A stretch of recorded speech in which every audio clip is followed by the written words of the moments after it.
Hey, how you doing? I'm Greg Lumley, and this is a basic walkthrough of a shoot that I did, corporate shoot. I'm not going to go too technical on settings, but I'll show you basic lighting. I'll also give you a few tips on how I work with the client and how to get them to relax, and just a sort of a little bit of behind the scenes, if you like. Stay tuned.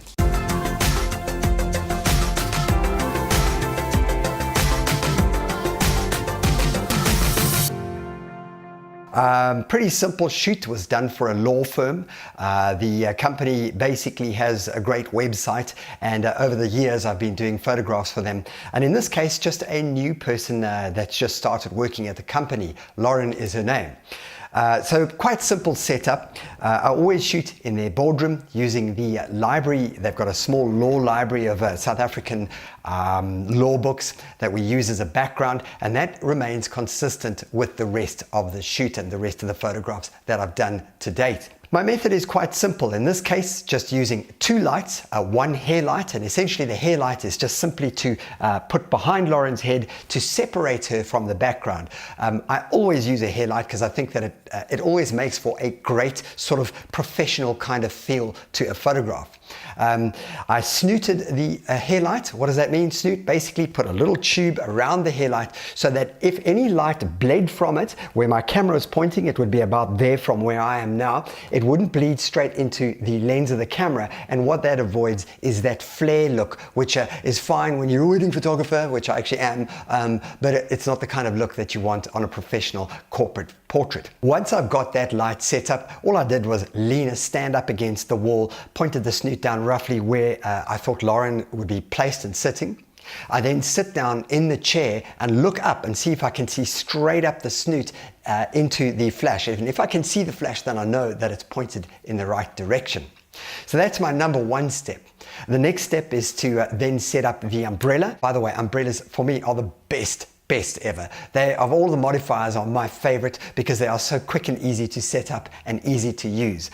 Just a word of advice: if you're buying an umbrella for the first time and you're getting into flash photography or off-camera flash, see if you can get one with fiberglass struts. The metal struts often break. You know the way you see wind damages any umbrella, that often happens, and they're expensive. So spending the extra money on fiberglass struts makes a big difference, especially when you work outdoors. Anyway, so back to where I was. So the umbrella I love the umbrella because it's got this big light source. Hits a flash in there, just spreads it all over the place. It's beautiful, and you can also get it right next to the camera as well, slightly off axis. Very important, the more off axis you are, the better, but obviously not too far, otherwise you create huge shadows.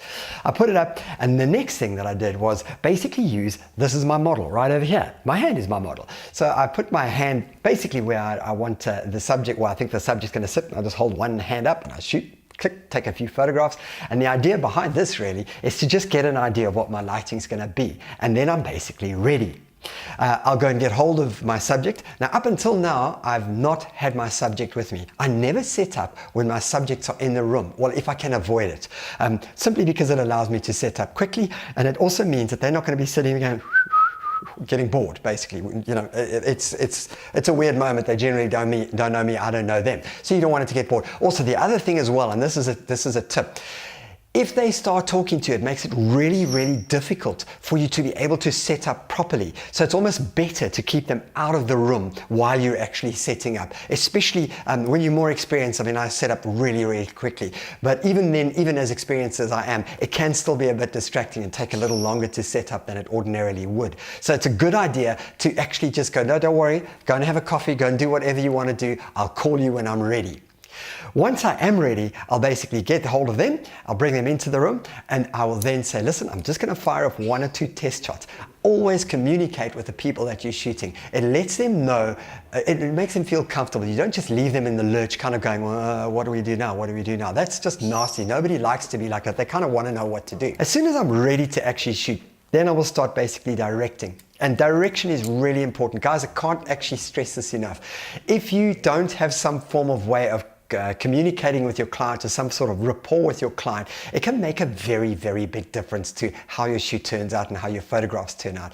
And also getting further work, because the better the rapport, the more they are likely to talk about you and recommend you. So get a good direction sort of system going. In my case, I make some very silly, bad jokes. Very often they laugh at me, but that's fine, because as long as they're laughing, that's the most important thing.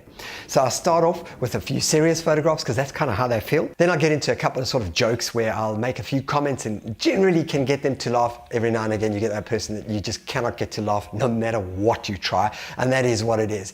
Know this, that's how they come across to everybody else. So don't get all insecure and go, oh, okay, they don't like me, they don't know. It's not like that at all. It's everybody that they deal with. You just get those very, very serious people. And that is it. That is it for the shoot.